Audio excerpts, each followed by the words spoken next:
Olá, sejam bem-vindos a mais um Mala Direta, o primeiro de 2015 e com muitas novidades. A partir de agora, a TV Cresce Rio contará com a participação do corretor de imóveis. No programa Mala Direta, as perguntas enviadas pelos profissionais serão respondidas pelos especialistas presentes. Nesta edição, vamos abordar as garantias locatícias, instrumentos essenciais na locação de imóveis. Como elas funcionam? Quais são as modalidades previstas em lei? Para debater o tema, recebemos hoje o presidente da ABAME, especialista em locação de imóveis, Dr. Carlos Samuel de Freitas. Obrigado pela presença, é um prazer recebê-lo aqui na TV Cresce Rio. Da mesma forma, Caio, é sempre um prazer estar aqui no Cresce, poder debater essa matéria que me é tão cara, falar sobre mercado de locações, falar sobre lei do inquilinato, que é a matéria que me seduz, é a matéria que eu mais gosto. Então, eu é que fico agradecido pelo convite e estou sempre à disposição quando houver necessidade. Dr. Carlos Samuel, inicialmente destaque a importância das garantias locatícias numa negociação imobiliária. Bom, as garantias locatícias são de fundamental importância numa locação, até porque na eventualidade do locatário vir a não cumprir com as obrigações dele, a principal obrigação, diga-se de passagem, que é o pagamento, né? Tem que haver alguma garantia que suporte essa eventual perda dele. Então, é fundamental contratar uma garantia justamente nessa situação, do inadimplemento do locatário, do descumprimento dele, da obrigação maior dele, que é pagar o aluguel pelo uso da coisa, né?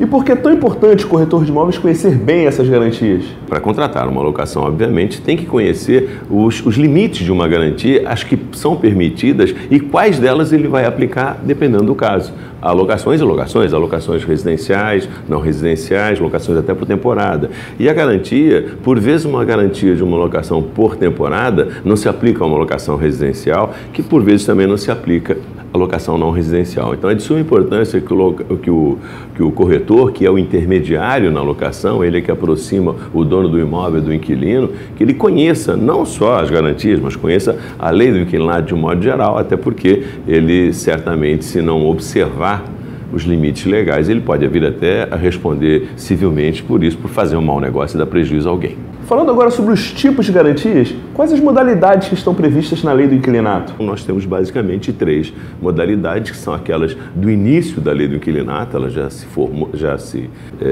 a lei do inquilinato começou já com essas 3 garantias, que é a caução, que pode ser em dinheiro, pode ser em bens móveis ou imóveis, pode ser em títulos, a fiança propriamente dita e o seguro fiança locatícia. Na primeira modalidade, que é a caução, ela tanto pode ser títulos, ela pode ser em dinheiro, ela pode ser em bens móveis ou bens imóveis, com características assim bem peculiares. A caução em dinheiro, ela não permite que sejam mais de 3 vezes o valor do aluguel, porque é estipulado, no próprio texto legal já diz que se a caução é em dinheiro, o máximo que se pode exigir do locatário são 3 vezes o valor do aluguel. E note que isso é só o valor do aluguel, não entram os encargos nesse somatório. A caução, quando é por um título, por exemplo, nós temos o título de capitalização, que é uma modalidade bem em uso também hoje. É óbvio que ela não é a maior, mas ela também é bem usada hoje, onde você estabelece um valor de um título de capitalização. Há empresas que fornecem esse tipo, que vendem esse título de capitalização específico para locação, e essas empresas, então, arrecadam o dinheiro do garantidor, no caso aí é o locatário que está garantindo, ou alguém conhecido dele que pode lhe emprestar, não é? Emite um título, esse título fica vinculado ao contrato de locação, e se por um acaso houver o descumprimento do inquilino, quer de pagamento dos aluguéis, quer de pagamento de alguma obrigação que ele tenha contratado naquela locação, esse título o valor desse título vai se prestar para cobrir essa falta dele, né? Essa eventual falta dele, e ainda, se sobrar alguma coisa, reverte para ele o restante, né? E a fiança propriamente dita é por demais conhecida, né? Onde uma pessoa garante para a outra pessoa o cumprimento daquela obrigação. No caso, o fiador, ele é via de regra uma pessoa que é das relações de amizade do locatário, boa parte das vezes, inclusive familiar, não é? Ele tem que ter, obviamente, algum patrimônio para suportar aquela garantia e, quando aceito, ele é solidário ao locatário. Se o locatário deixa de cumprir a obrigação dele ou as obrigações, ele é que vai ter que responder por aquilo na eventual falta. Então, funciona dessa maneira as três modalidades, tá? A outra, quarta, como eu disse, até hoje não foi regulamentada, então, na realidade, não tem nem parâmetro para falar sobre ela. Dentre essas modalidades citadas, é possível estabelecer um ranking de utilização no mercado imobiliário? Nós temos um ranking aí mais ou menos hoje, em torno de 3 a 5% de locações contratadas com calção em dinheiro, uma média bem próxima dos 30% em seguro fiança locatícia, alguma coisa de títulos de capitalização, alguma coisa, é pouca, mas tem alguma coisa, tem algo em torno aí de uns 2, 3%, e o resto é a fiança nos moldes normais do Código Civil, adaptar com a roupagem da lei do inquilinato.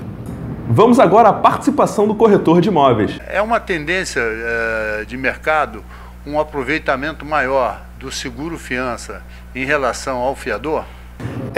Com certeza eu vejo que num período médio de tempo, o seguro fiança locatícia ele deve passar a fiança pela peculiaridade dele, de ser uma modalidade que mantém em dia o pagamento dos aluguéis e dos encargos. Quando o inquilino deixa de pagar aluguel e encargos, a seguradora começa a pagar praticamente de imediato. Tem um gap aí de 1 mês mais ou menos, que é o tempo de comunicar à seguradora que o inquilino deixou de pagar, manda-se para a seguradora o comprovante do não pagamento, manda-se já o segundo pagamento que está por vencer, né, porque tem 1 mês nisso, né, e quando a seguradora faz a liquidação do prêmio, como eles chamam, a liquidação do sinistro, perdão, ela já paga, na primeira vez que paga, já paga 2 meses. E dali por diante, todo mês, é só apresentar à seguradora o valor do aluguel e dos encargos que ela já faz o repasse mês a mês. É óbvio que isso tem um limite, porque a pólice de seguro, quando você contrata um limite também de pagamento.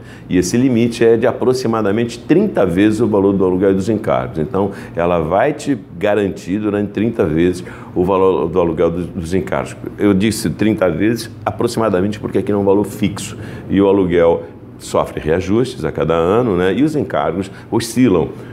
Condomínio, IPTU, eles oscilam de preço ao longo do tempo de uma locação, mas via de regra são 30 meses que dá aproximadamente.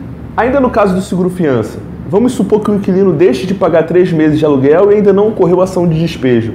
Quais as medidas que devem ser adotadas pelo locador? Quem vai arcar com os seus prejuízos? O locador, que é o garantido, né? O garantido é o locador, não é o locatário. O locatário está contratando para o locador ser garantido. Ele tem uma obrigação também com a seguradora, sim, de informar de imediato a seguradora que o locatário não está pagando. Ele tem que informar em até 20 dias depois de vencido o primeiro mês de aluguel que o inquilino não pagou o aluguel. E apresentar para a seguradora o recibo que ele deveria ter sido pago, pelo inquilino e que não foi. Porque aí a seguradora vai fazer o quê? Vai abrir um sinistro para liquidar esse valor e vai ela, a seguradora, cobrar o inquilino. Então, não existe, só existe o locador deixar de comunicar a seguradora que o inquilino deixou de pagar. Se ele comunicar, se ele cumprir com a obrigação dele, a seguradora de imediato vai indenizar ele a 30 dias, a primeira 30 dias, depois apresentou, recebe sempre, não é? E tem mais uma peculiaridade aí que é bom que todos saibam. Se não informar a seguradora, aquele primeiro mês que você deixou passar 20 dias, ela não cobre. Isso faz parte da apólice. A apólice, quando é contratada, já vem lá bem explícito. Tem 20 dias para informar a seguradora o não pagamento por parte do inquilino. Que aí ela já começa a preparar o sinistro para pagar aquele primeiro mês e os que vão se vencendo os subsequentes, entendeu? Então não há essa hipótese, a não ser que o locador deixe de informar, não há essa hipótese de deixar 3 meses sem pagar. Porque a própria seguradora, inclusive, é que propõe a ação de despejo. Quando você contrata o seguro fiança locatícia, a seguradora ela traz para ela assume a obrigação, a responsabilidade de propor as medidas judiciais cabíveis em face do inquilino que deixou de pagar.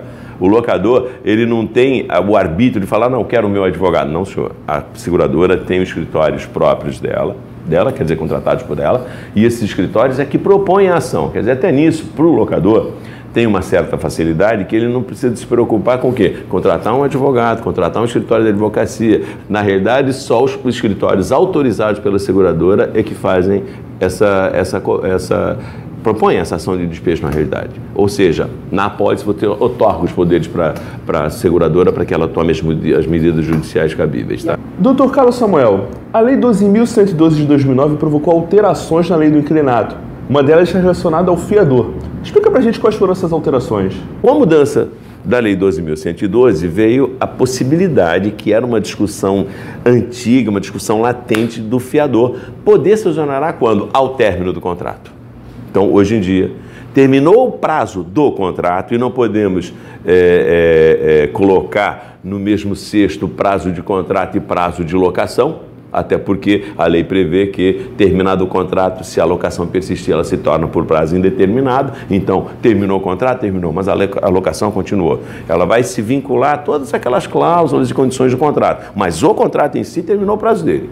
Ele só mantém as cláusulas abertas e exigíveis para regular aquela relação. Então, na modalidade antiga, o fiador não poderia se exonerar se a locação fosse contratada em aberto, a fiança fosse contratada em aberto. Até porque, cabe mais uma explicação, o contrato de fiança, ele está dentro do contrato de locação, mas ele é um contrato acessório.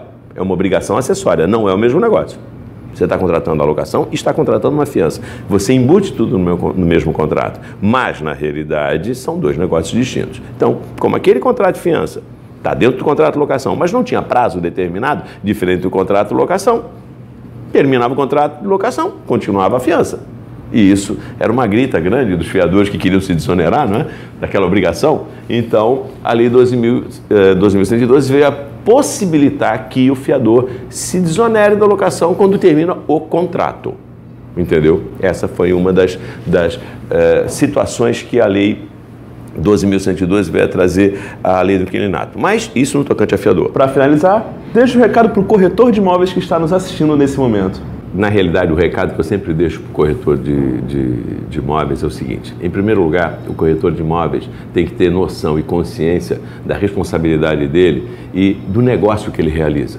É um negócio importantíssimo. O cunho social é muito grande do corretor de imóveis. Mas para que ele tenha toda essa situação de responsabilidade, para que ele tenha toda essa condição de consciência do que ele faz, antes de mais nada, aprenda, estude, conheça o negócio que você está fazendo. Conheça a legislação que é aplicável ao negócio que você está realizando para que você tenha a condição de fazer um negócio na plenitude, dar o melhor proveito possível para os teus clientes e estar sempre numa boa conta perante os teus clientes. Por quê? Porque você conhece o que está fazendo, você sabe o negócio que você está fazendo e você domina a legislação que te obriga a isso. Esse é o meu recado. Muito obrigado pela presença e pelas informações, Dr. Carlos Samuel. Eu que agradeço mais uma vez pelo convite, por estar aqui com vocês e me coloco sempre à disposição, havendo necessidade, estarei presente com todo prazer para discutir não só essa matéria, mas a matéria que vocês precisarem dentro do que eu conheço. É sempre bom estar com vocês, é sempre bom estar no Cresce, é sempre bom estar participando da corretagem de imóveis. Obrigado. Pessoal, fiquem ligados na TV Cresce Rio. Um grande abraço e até a próxima.